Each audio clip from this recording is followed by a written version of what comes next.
It's been an interesting week to say the least, and oh boy, it's clear that this show is done. Well, it was done a while ago, now it's just rotting in the sun. What's most amusing is that those that now make up the majority of what is left of Doctor Who fandom, or those that call themselves Doctor Who fans, are seemingly oblivious to the fact that we can see right through them. To be clear, I'm not saying that everyone that still likes the show is part of the woke Borg collective. I mean, I like the Resident Evil movies, but at the same time, I still know they're terrible, and I don't call everyone that hates them sexist bigots for hating a film series with a strong female lead. You can like something, but still accept its crap, so I will salute those who genuinely like this show, but don't use it to push their own agendas, or as a way to convince people of how hip you are to the times. And good lord, what times we live in. 2020, yo. You are very few, but I acknowledge that you exist. Doctor Who was once a show for everyone, all groups, all genders, all races, all sexual identities, but that is most definitely no longer the case. It is now only for one group, and we now have confirmation of that from the horse's mouth itself. Jodie Whittaker admits Doctor Who isn't for everybody. Well, we already knew that the Dr. Nasty era wasn't for everybody, and that's putting it mildly, but at least we now have confirmation. Dr. Nasty has admitted that the show can't cater for everyone. In your warped mind, anyway, it's funny because even Stephen Moffat said that the show needs to be accessible to everyone and needs to be apolitical. Well, Chibs the Idiot takes the opposite view. Not only does that hack take one point of view, and one point of view only, he doubles and triples down on that point and insults anyone that doesn't buy into it, which is most people. Sexism and racism are in full swing in 2020, folks, and you can thank people like Chibs the Idiot and Dr. Nasty for that. The actress reprises her role as the 13th Doctor for the new series of the BBC show, which begins today, January 1st. And as we know, it didn't go well, since the show broke its own record for worst rated special set only last year. I wonder why that was. And I have a feeling that the ratings aren't going to get any better, and it's going to be glorious to watch. However, Dr. Nasty has spoken about pleasing viewers, explaining that the show cannot be all things to all people. It sure as hell isn't. It's all things to less than 10% of the population, and even many of those can't stand it. It's a show that's run for so many years. And then Chibs the Idiot and Dr. Nasty entered the picture. And with history and hindsight, there's bits people love and bits people don't love, i.e. the period before and after 2018. But you can't cater for all of that. Oh, we know! You've got to tell the stories you want to tell. Yep, cater to the nastiest people I've ever come across in any fandom and alienate everyone else that have been fans of the show for decades. And most of these people weren't part of, quote, fandom until very recently. She's added of how they approach the show. With hatred! That's how. Under the leadership with the writers, who have almost no genre experience, only experience in spewing identity politics. And with showrunner Chibs the Idiot, we feel like we're in very safe hands. Safe hands for the woke Borg collective, anyway. We're guided from the point of view of one of the biggest Doctor Who fans I know. You almost believe that, don't you? While Whittaker's Doctor has been largely well received, on what planet? Apart from a small minority of trolls.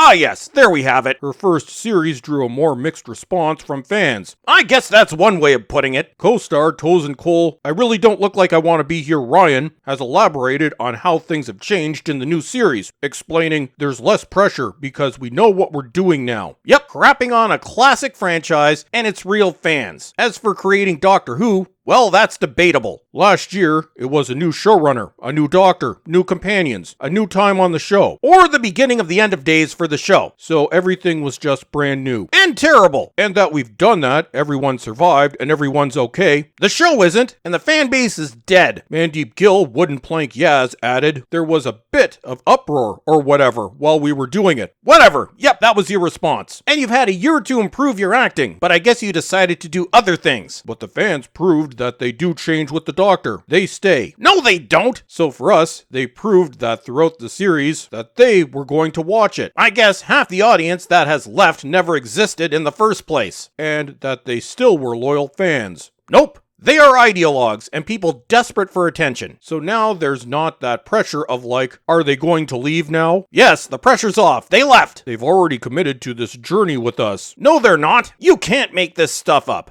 And that's it for today. Don't forget to subscribe and check your subscription and notification status because YouTube is being shady on these things lately. And follow me on Twitter. And as always, everyone, thank you for watching and have a great day.